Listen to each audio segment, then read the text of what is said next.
ಕೈ ಎತ್ತದೆ ಸರಿ ಇರಲ್ಲ, ಪೊಲೀಸ್ ಕಂಪ್ಲೇಂಟ್ ಕೊಡ್ಬೇಕಾಗತ್ತೆ. ಹೌದಾ? ಕೊಡು. ಪೊಲೀಸ ಹೇಳು, ನೀನ್ ಹೇಳದೆಚ್ಚ ನಾವು ಮಾಡೋದೆಚ್ಚ? ಬೇಡಪ್ಪ ಬೇಡಿ, ಹೆಣ್ಮಕ್ಳಿರೋ ಮನೆ, ದಯವಿಟ್ಟು ಗಲಾಟೆ ಮಾಡಬೇಡಿ. ನಾಗರಾಜ, ಮೊದಲು ಶ್ರೀಮಂತಿಗೆ ಫೋನ್ ಮಾಡಿ ತಿಳಿಸೋ.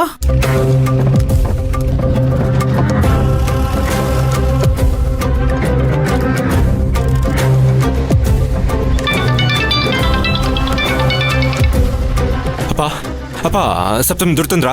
ಇಲ್ಲ ಕಣ ಶ್ರೀಮಂತು, ಅದು ಇನ್ನೂ ಬಂದಿಲ್ವಾ? ಮತ್ತೇನೋ ಫೋನ್ ಮಾಡಿದ್ರಿ? ಶ್ರೀಮಂತು, ಮನೆ ಹತ್ರ ರೌಡಿಗಳು ಬಂದಿದ್ದಾರೆ, ರಾಜಹುಲಿ ಕಡೆಯವರಂತೆ. ನೀನ್ ದುಡ್ಡು ಕೊಡ್ಲಿಲ್ಲ ಅಂದ್ರೆ ಸಪ್ತಮನ ಹೇಳ್ಕೊಂಡು ಹೋಗ್ತಾರಂತೆ ಶ್ರೀಮಂತು. ಏನ್ ಮಾಡ್ಬೇಕು ಅಂತ ಗೊತ್ತಾಗ್ತಾನೆ ಇಲ್ಲ, ಏನೋ ಮಾಡೋದು.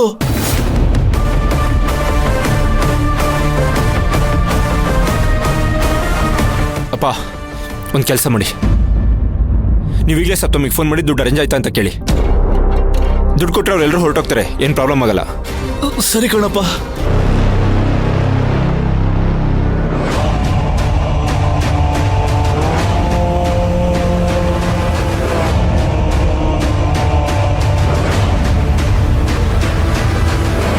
ಬರ್ರೋ.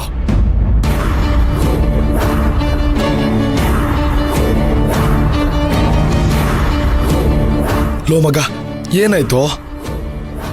ಲೋ, ಆ ರಾಜುಲಿ ರೌಡಿಗಳನ್ನ ಮನೆ ಹತ್ರ ಕಳಿಸಿದನಂತೋ.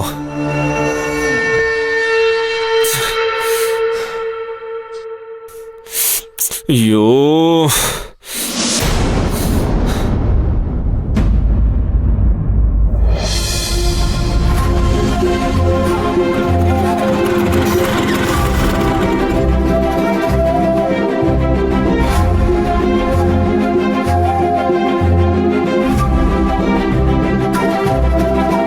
ಅಲ್ಲಮ್ಮ, ನಮಗೆ ಗುರುತು ಪರಿಚಯ ಇಲ್ಲದೆ ಇರೋರು ಸಹಾಯ ಮಾಡ್ತಾ ಇದ್ದಾರೆ ಅಂತಂದ್ರೆ ಆ ದೇವ್ರು ಅವರನ್ನ ಚೆನ್ನಾಗಿಟ್ಟಿರ್ಲಿ. ಅಪ್ಪ, ನಾವೊಬ್ರಿಗೆ ಒಳ್ಳೇದ್ ಮಾಡಿದ್ರೆ ನಮಗೂ ಒಳ್ಳೇದಾಗತ್ತೆ ಅನ್ನೋದಕ್ಕೆ ಇದೇ ಉದಾಹರಣೆ. ನಿಜನಮ್ಮ. ಬನ್ನಿ ಅಪ್ಪ, ಹೋಗೋಣ. ಹಾ.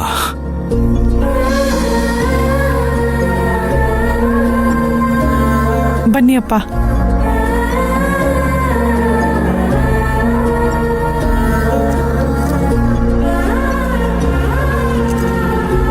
ಅಪ್ಪ, ಒಂದ್ ನಿಮಿಷ ಕರೆದ್ ನೋಡ್ತೀನಿ. ಅಜ್ಜಿ, ಅಜ್ಜಿ, ಗಂಗಜ್ಜಿ, ಅಜ್ಜಿ. ಸಪ್ತಮಿ, ಕೂತ್ಕೋ, ಒಂದ್ ನಿಮಿಷ ಬಂದೆ. ಸರಿ ಅಜ್ಜಿ. ಅಪ್ಪ, ಕೂತ್ಕೊಂಡಿರೋಣ, ಅಜ್ಜಿ ಬರ್ತಾರೆ. ಆಯ್ತಮ್ಮ.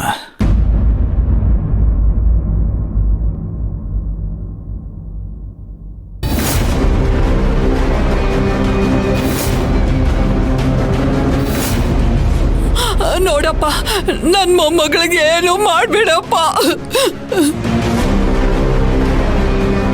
ಏನೂ ಮಾಡಬಾರ್ದಾ? ಆಯ್ತು, ನಿನಗೆ ನಿನ್ನ ಮೊಮ್ಮಗಳಿಗೆ ಏನೂ ಮಾಡಲ್ಲ. ನಾನೇನು ಮಾಡಬಾರ್ದು ಅಂದ್ರೆ ನಾನೊಂದು ಪ್ರಶ್ನೆ ಕೇಳ್ತೀನಿ, ಅದಕ್ಕೆ ಉತ್ತರ ಕೊಡ್ತೀಯಾ? ಅದೇನು ಹೇಳಪ್ಪ. ಆ ಸಪ್ತಮಿಗೆ 10 ಲಕ್ಷ ಕೊಡ್ತೀಯಾ? ಹೌದಪ್ಪ, ಆ ಹುಡುಗಿ ನನ್ನ ಜೀವ ಉಳಿಸಿದಾಳೆ. ಈಗ ತುಂಬಾ ಕಷ್ಟದಲ್ಲಿದ್ದಾಳೆ.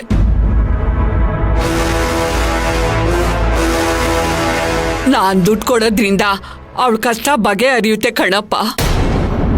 ಏಯ್, ಅವಳ ಕಷ್ಟದ ಜೊತೆ ನಿನ್ನ ಮೊಮ್ಮಗಳು ಜೀವ ಹೋಗುತ್ತೆ, ಪರವಾಗಿಲ್ವಾ? ಅಯ್ಯಯ್ಯೋ, ಹಾಗೆಲ್ಲ ಹೇಳ್ಬೇಡಪ್ಪ.